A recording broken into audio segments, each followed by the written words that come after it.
Hello everyone and welcome back to my channel Personify. Today we will be painting this very beautiful colorful landscape in watercolors. So get ready with your materials and come, let's paint together. As you can see, I have already done my setup. So we will now begin to paint with the blue shade in the sky. I have started with the light blue shade here. After applying the shade, we will now blend it into the paper and then spreading it out further using some water to give the wash effect. As you can see, I'm not painting till the edges because I want to keep the rough outlining of this painting. If you wish to give clean edges, you can always apply masking tape at the end of the paper so that your paper stays intact and you can get clean edges when you remove the tape. In this particular artwork, I have used tack it to stick my paper to the table so that it doesn't move. After adding the lighter shade of blue, now we will add the darker tone to it to the left corner so that we can achieve the shades in the sky.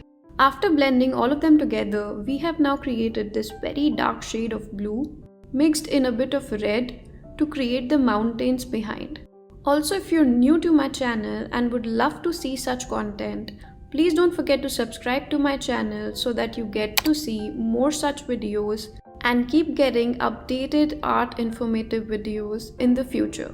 Moving forward, we will now clean our brush and blend the applied blue shade into the white areas of the mountains. Keep in mind to maintain the light and shadow in those areas. Moving forward, now we will add a shade of orange to the mountains and blend it further. Once we are done with the orange shade, now we will start to create the outlines of the mountains once the lower layer has dried up a bit. In watercolors, it is always important to remember to let your lower layer dry up first and then apply another layer to it, as otherwise all of them will blend together and end up into being a mess. Moving forward, now we will take another shade of light blue and then start to create the water area underneath the mountains, spreading it further with a clean brush and some water.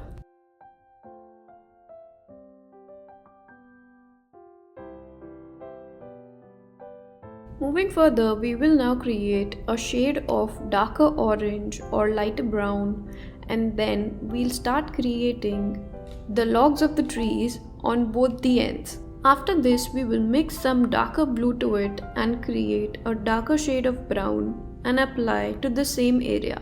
Working from lighter to dark shade in watercolors gives a sense of layering, which helps in creating a more realistic landscape.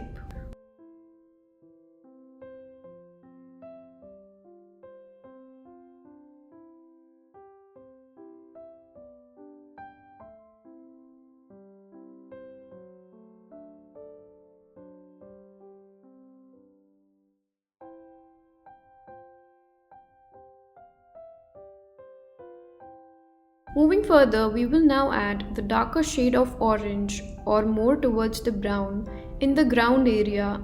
After this, we will add some cadmium yellow to the area next to the water and in between the land. Blending both these areas together, you will be able to see that we have created this very lighter shade of green towards the water and the lighter brown tone towards the land. Once the lower layer has dried up a bit, we will now add another tone of a darker tone of brown to the ground in the front. After this, we will blend all these shades together.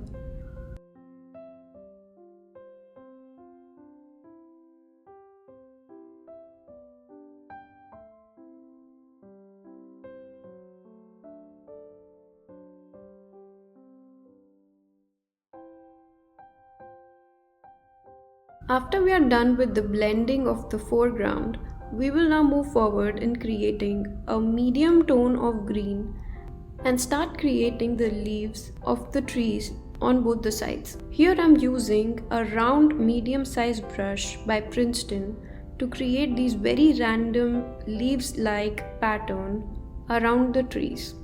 To know more about the details of the materials used by me in the video, I will be attaching all the links in the description box below, so you can go check it out and purchase as per your needs. Moving further, we will now add a tone of yellow and blend it further with the shade of green to create a light green shade and yellow in the outer part of the tree.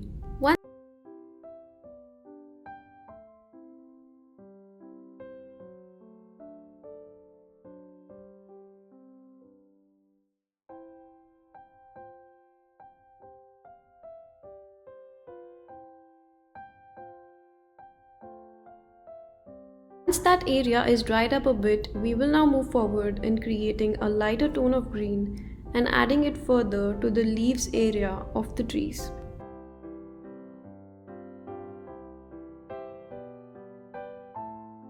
Moving forward, we will now create a very darker tone of brown to create the highlights of the logs of the trees. Make sure your leaves area is dried up before you apply the darker brown shade, as otherwise all of it will blend together if it's wet.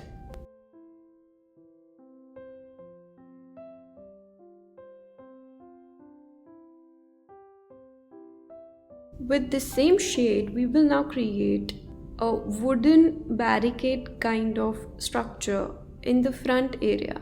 After which we will be adding a lighter tone of brown to it just next to the darker tone to give a 3D effect to it.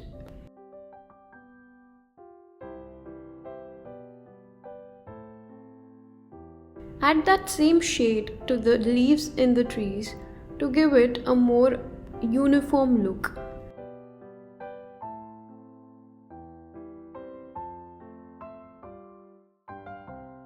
Once this shade is dried up, we will now create a very darker tone of green for the foliage. For this step, I have used a very thin brush as we want to leave some white area next to the logs so that we can create the effect of light in that area. It is always recommended to use the paper white for the light area in your watercolor landscapes rather than applying a white separately above any other tone. That way your watercolor painting remains fresh and looks more vibrant. Giving more details to the foliage area by adding more tones of green, we have now completed the front area with leaves. After this, we will be creating a tone of black by adding green, brown and a bit of blue and red to create the birds in the sky area.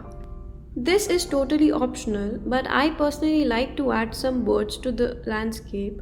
That way we end up adding an element of life to our landscapes. And giving some final touches to the painting if required, our painting is now complete. Hope you liked this particular tutorial and the step-by-step description of this video. So please hit the like button and share it with somebody who'd love to paint and learn how to paint. And don't forget to subscribe for more such content. Thank you so much. Bye bye.